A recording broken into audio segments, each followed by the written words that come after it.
তারপরে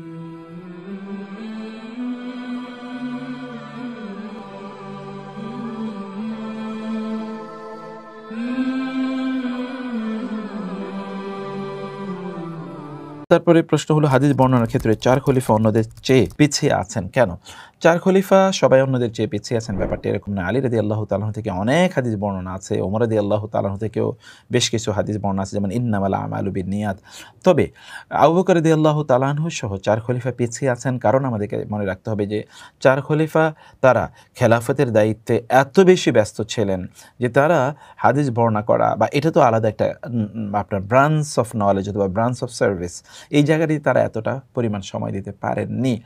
এটা একটা দিক। 2 নম্বর যে দিকটি তা হলো যে, যেমন আবু বকর রাদিয়াল্লাহু তাআলা তিনি ভয় পেতেন যে আমি যেটা বলছি ঠিক হুবহু যদি এক্স্যাক্টলি রাসূলের ওয়ার্ডটা না হয়, তাইলে তিনি এই ভয়ে এক্সট্রা তাদের সতর্কতা ছিল, সতর্কতার কারণে তারা এই কাজটি করতেন না। কারণ মান ক্বালা আলাইয়া মা লাম আকুল ফালিয়াতাবাওয়া মাকআদাহু মিনান নার, অথবা মান কাযাবা আলাইয়া মুতাআম্মিদান ফালিয়াতাবাওয়া মাকআদাহু মিনান নার, যে কেউ যদি আমার ব্যাপারে কোনো মিথ্যা কথা বলে, আমি যা বলিনি সেটি আমি বলেছি বলে প্রচার করে, তাহলে সে স্থায়ীভাবে জাহান্নামে তার স্থানটি ঠিক করে নিল।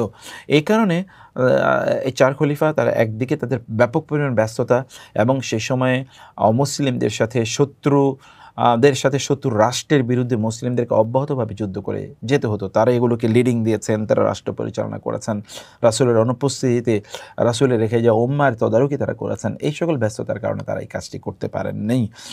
আর তৃতীয়ত যে প্রত্যেক কাজের জন্য কিন্তু আলাদা লোক আছে, তারা রাষ্ট্র পরিচালনা করেছেন, অন্যান্যরা জ্ঞান বিতরণ করেছেন। যেমন আবু হুরায়রা রাদিয়াল্লাহু তাআলা তিনি বলেছেন, লোকেরা বলে আমি কিভাবে এত হাদিস বর্ণনা করতাম, আমার বন্ধুরা আনসারি মুহাজির, আনসারিরা তারা হচ্ছে ক্ষেত খামার নিয়ে ব্যস্ত থাকতো, মুহাজিররা ব্যবসা বাণিজ্য নিয়ে ব্যস্ত থাকতো, আর আমি এই যে গরিব ফকির হালতে আমি রাসূল ইসলামের জীবদ্দশায় ওই যে মসজিদে আমি আসহাবে সুফা এর গরিব সাহাবীদের সাথে আমি সেখানে থাকতাম। আমার একটাই কাজ ছিল রাসূল কী বলেন এগুলোকে মুখস্থ করে রাখা।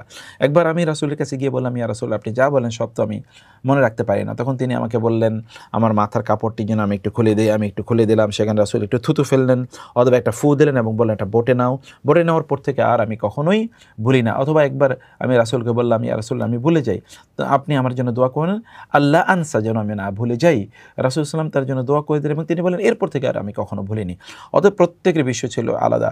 ইবনে আব্বাস রাদিয়াল্লাহু তাআলা তিনি তার জীবদ্দশায় তিনি অন্য তার জুনিয়র সাহাবী যারা আছেন তাদের কাছেও যেতেন, সিনিয়রদের কাছে যেতেন, তিনি তাদের দরজায় গিয়ে বসে থাকতেন, শুয়ে থাকতেন যতক্ষণ তিনি ঘর থেকে বের হবেন না ততক্ষণ পর্যন্ত, এবং তার কাছ থেকে ওই হাদিসটি রাসূলের কোনো হাদিস আছে কিনা তার জানা এটা, বা রাসূলের কোনো বক্তব্য তার জানা আছে কিনা এটা তার কাছ থেকে কালেক্ট করতেন, মুখস্থ করতেন, লিখতেন।